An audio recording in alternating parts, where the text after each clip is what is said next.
Hello everyone, welcome back to the channel. It's been a while since I've been outside. If you know the name of this hotel and what street I'm on, please drop that in the comments. In today's video, I'm going to talk about being financially abused. Yes, I've been financially abused before in the past. But just recently, I was financially abused over the last 6 years. And I'm going to share my story. And this is my why video. Why did I create the Customers and Drivers movement? So let me go ahead and get started. This is a beautiful day out here. It's a little windy, but the sun is not out yet. So I love this type of weather. It's like maybe 75, maybe. So let's go ahead and get started. You know what? If you can tell me what financial abuse is, let me know in the comments below. Matter of fact, you just started watching this video and I know, but give this video a thumbs up. I need this to get more likes and views on it because I need people to comment and share their stories below, and I want them to feel comfortable with sharing their stories in the comments below. Okay. Financial abuse. Financial abuse is when someone takes advantage of another person's finances. It can also include misuse or misappropriation of property, possessions, or benefits. What are examples of financial abuse? I'm going to say the examples I know, but if you know of other examples, let me know. If you know the name of this hotel right here that I'm passing, drop it in the comments below. All right, examples of financial abuse: identity theft, fraud, internet scamming, stealing and manipulating driver and customers' tips. Yeah, I said that. You probably saying, Miko, you just added that in. No, that's theft. That's financial abuse. Whether you want to agree with it, you don't have to agree with it. That's what it is. All right, I'm coming up on this other hotel. If you know the name of this hotel, go ahead and drop it in the comments below. Let me know what street it's on. All right, so you have 1 hotel, 2, and 3. All right, we're gonna keep moving. All right, there are 3 reasons or 3 parts of my story of why I created this Customers and Drivers movement. Now, I've been a victim of identity theft maybe like 3 times in my life in the past, and it sucks. I mean, it literally sucks. You're trying to get your life together. You got to start all over. I mean, someone come and steals your identity and try to be you for whatever reason. And it's like, you got to be kidding me. You know, you got to go and change this and get this and make sure you have your identification. How did they get it? Whatever. But it sucks. So let's start with that. If you ever been a victim of identity theft, let me know that in the comments below, because we need to get this conversation started. We really do. All right, so the first reason why I created this Customers and Drivers movement is because I used to be a merchant with DoorDash and Uber Eats when I had my ghost kitchen. And yes, I didn't get a ton of orders on DoorDash. I got most of my orders on Uber Eats, but I never had an issue with getting paid with Uber Eats. I had an issue with getting paid with DoorDash. And so maybe over the course of 2 to 3 weeks, we're going back and forth via email, over the phone. And I'm like, I'm not getting paid, because you get paid weekly payouts for the orders that you completed. Now, mind you, I'm already paying 30% per order. And I have to pay for promotion if you want to do certain promotions. You know, I had to pay tablet fees and I had to pay for Wi-Fi. Come to find out, even though, like I said, I completed these orders, I mean, I should have got paid something, even if it was $5, whatever, especially if you had to take out those fees. Do you know that's what it came back as? They said, well, you had to pay these fees weekly. You had to pay for the 30% commission. You had to pay for promotion. You had to pay all these fees. And you have no payment. And I'm like, what are you talking about? I mean, and don't get me, like I said, don't get me wrong. I didn't have a ton of orders. You know, it's not like I was pumping out 20, 25 orders an hour. The point I'm making is I never got paid. So after we settled everything with I'm not getting paid, I said, you know what? Don't even worry about it. Don't worry about it. Now, that was the first reason, or the first part of my story. The second reason and the second part of my story of why I started this customers and drivers movement is because, all right, you have, I'm using DoorDash again, they steal and manipulate tips. Yes, if this is something new that you just heard watching this video, go look it up. It's public record. And they stole most of the tips during COVID. Yes, during COVID. Why would you steal tips in general, but then you did the bulk of the stealing during COVID? Why? Just greed, corporate greed. Anyway, so I know that there's been a lot of lawsuits. I've had tips stolen from me because I'm the type of person, and I do it in a unique way. I do ask customers, especially on the catering side, especially when the tips doesn't look right, when the order is sent to you doesn't look right. And I'm not gonna tell you exactly what I said, but I end up getting the information from the customer of how much they tip. Now, you probably say, oh, Miko, that's tacky. You shouldn't be doing that. Look, I do it in a different type of way.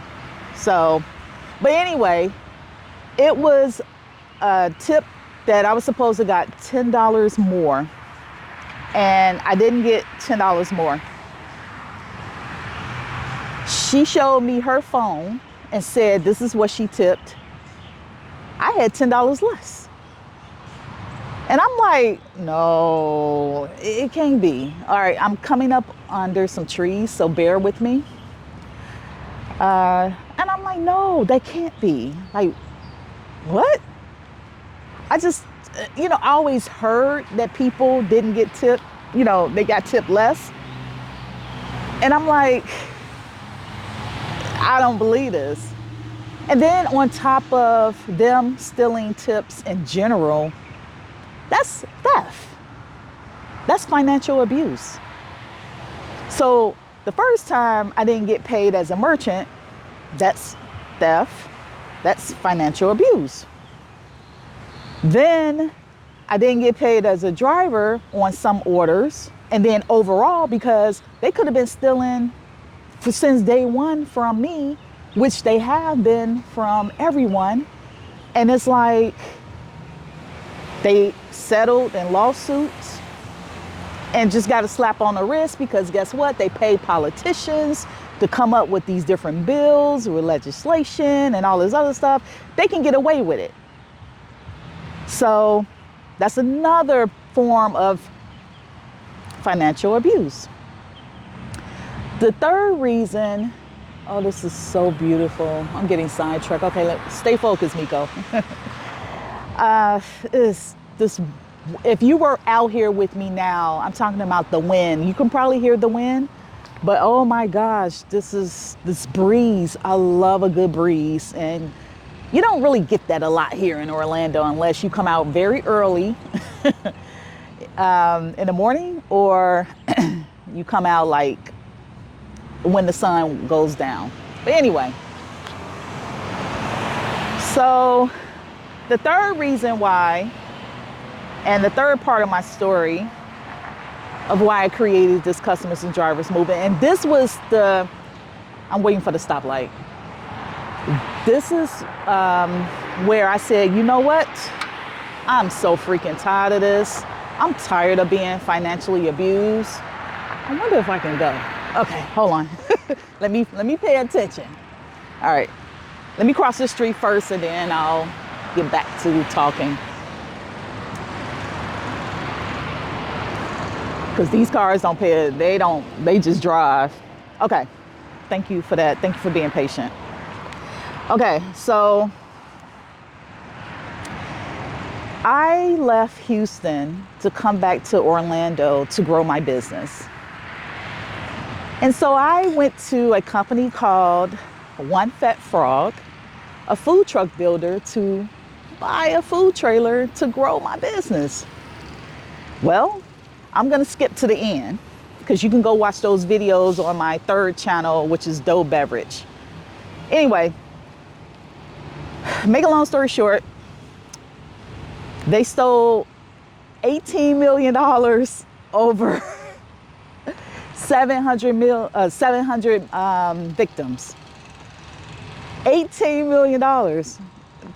They only took $13,000 from me. And you talking about, like, I've never been in a situation like that. You know how you order something online and you may not get it in your order, or you may get it and it was damaged or whatever, and then you call them up and say, hey, you know what, I didn't get this in my order, or this came damaged. You know, they'll work with you, do something, you send it back. The point I'm making is you end up getting your product. Well, I ordered a food trailer and I did not get my product, nor did I get my money back. I have 2 lawsuits. I won the first lawsuit. The second lawsuit is in limbo because the company filed for bankruptcy. Yes, the company filed for bankruptcy. So the chances of over 700 people getting their money back, yeah, slim to none, because they did that on purpose. And yet and still, they created 2 or 3 more businesses and they're living their lives like it's golden. It's like, how in the world these people are getting away with stealing $18 million from over 700 people. And the state of Florida, yes, is not doing anything about it. So do they have a hand in it? I don't know. So that's what made me create this customers and drivers movement, because I was so freaking fed up of these companies getting away with stealing money. Going through the financial abuse that I endured over the last 6 years, and it was kind of like back to back to back, to be honest. I mean, I didn't get paid as a merchant. I didn't get my tips. And now I didn't get a food trailer. Like, are you joking? So I've been suffering in silence for 6 years. And I said, you know what? Every day that I wake up, I feel like I'm in a dream, like I'm in a nightmare and I can't get out of it. And I don't, I have a relationship with God, but at first, in the beginning, I did. I questioned the reason why it happened to me, right? Because we all do. Like, Lord, why is this happening to me? What did I do? I never scammed anyone. I never defrauded or tried to fraud someone. I never, stole something from someone to be in this situation like this. This is my business. And so I just felt like I had no hope. Yeah, I felt anger. I had a lot of bitterness. I was so angry. I just, Chicago style started, I'm from Chicago. So a lot of stuff was coming in my head of doing things. And I'm like, but why? It's going to only temporary solve things, right? So I said, you know what? I need to do something. I need to create a solution of this not happening to me or others again. Now, it's not a the one all be all solution.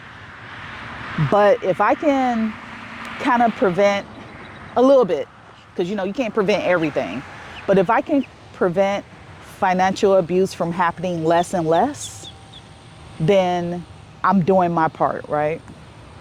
So I created this customers and drivers movement. And if you actually go to No Customers, No Business channel, which this video right here is going to be on multiple platforms that I'm on. If you go to No Customers, No Business and actually start watching all the videos that I have, you'll have a better understanding next time when you see the videos. I'm going to walk down a little further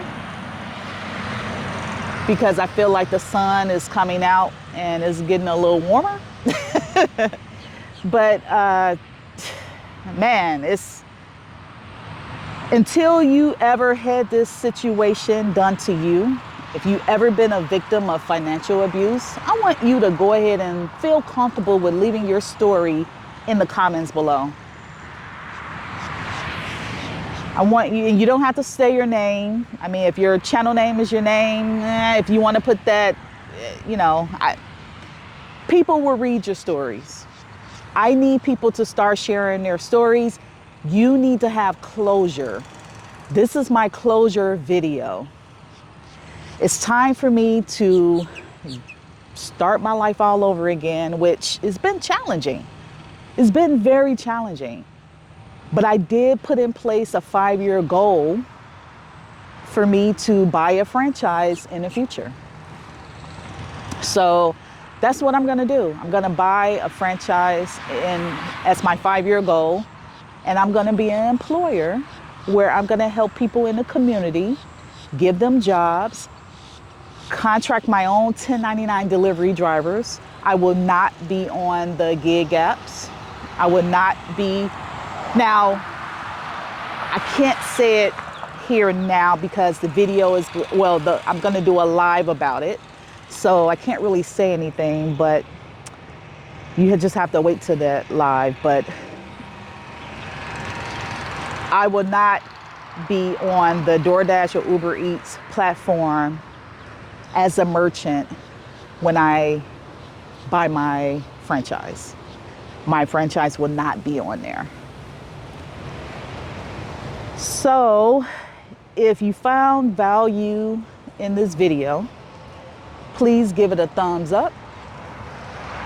I'm heading back. Give it a thumbs up and leave your comments below.